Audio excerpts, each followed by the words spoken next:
This is the Provo River. My friend Dan is going to try to catch a rainbow here with a egg pattern. He's going to fish deep with an indicator. Cast up in the current, drift that egg near the bottom. See if he can get a little rainbow. That's what we figure to get. It's after the spawning season for the brown trout. We're not looking for that.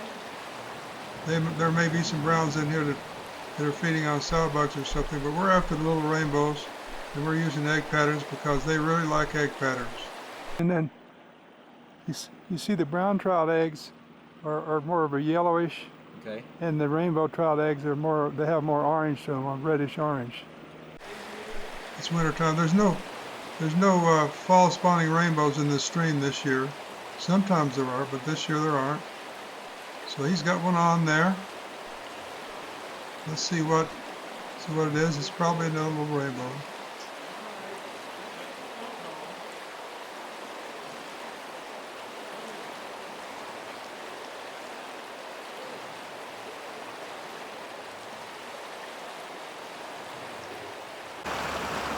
that's a nice fat fish here. It's a stalker. Yeah, he's got the rounded fins in the back. Yeah, all these fins look like they've been worn off on the concrete.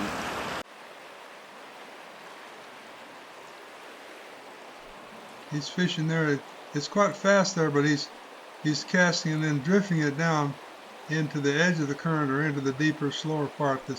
So the trout are near the current to get the food, but not in the heavy current. The water's cold, and their metabolism is slowed down somewhat. Although they will move even under the ice, but they're still slowed down.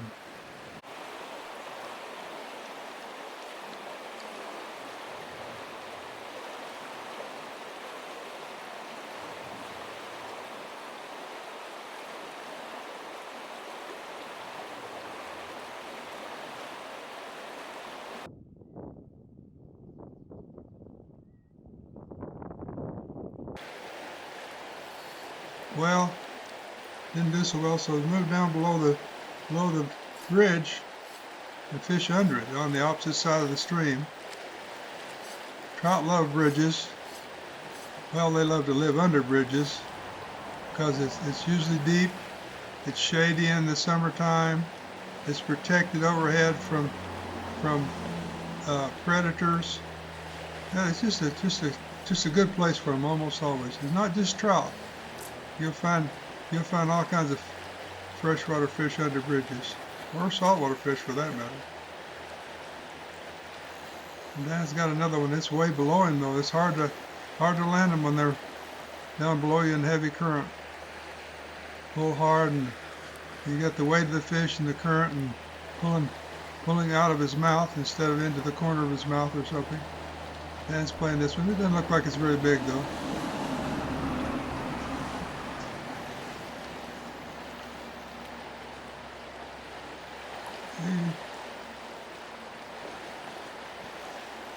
Putting some bend in the rod there. Notice he's not rushing it too much. The hook pulls out easy for these, especially these little rainbows, little planted rainbows. They have tender mouths. So you got that one. We'll go try for another one. Oh, I missed it. This time. It was there, I missed it.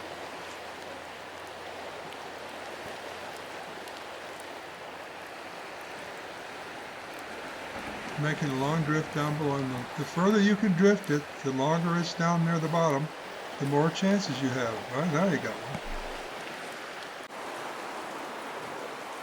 He doesn't want it to get around into that beaver lodge. All that brush that you see down below him in the water, those cut off limbs and so forth, hundreds, maybe thousands. If the fish gets in that, he's lost for sure. Playing hard, but it's not going into towards the brush. A brown trout would probably go into the brush or will try to hide there. This is probably a whitefish. It wanted to stay out in the middle of the current. This pretty nice whitefish here, picked up in this run toward the bottom of this pool. I think I've been getting a lot of hits on these things, but they're so far down there, the angle I'm trying to set the hook, I'm basically pulling the hook back out of their little mouth. And these whitefish have very small mouths, so if I were on this beaver dam down here, I'd have a better angle because they're hitting right down there at the end of the pool. That's where I need to be.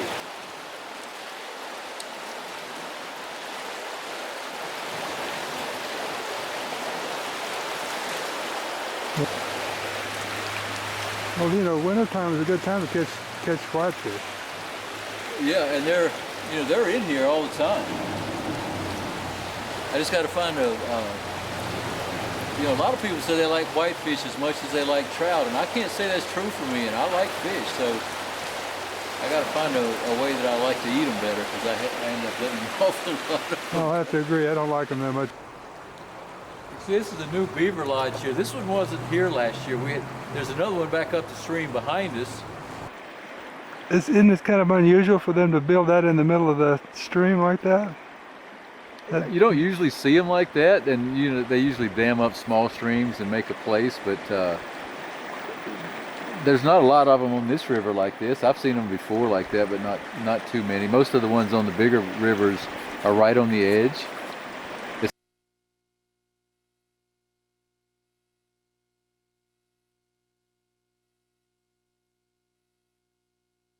And I don't know if they've abandoned that or this is a new one, but notice everything's little. There's no big trees in that at all. No logs out there, just cutting every bit of this from out of this willow flap here. There's thousands in that. That thing is huge. I know. But look up through there, they've just cut willows everywhere. But, unless they get too much pressure, they'll grow back. But they're probably under there right now, all toasty and warm, and we're standing out here getting snowed on. That's about right.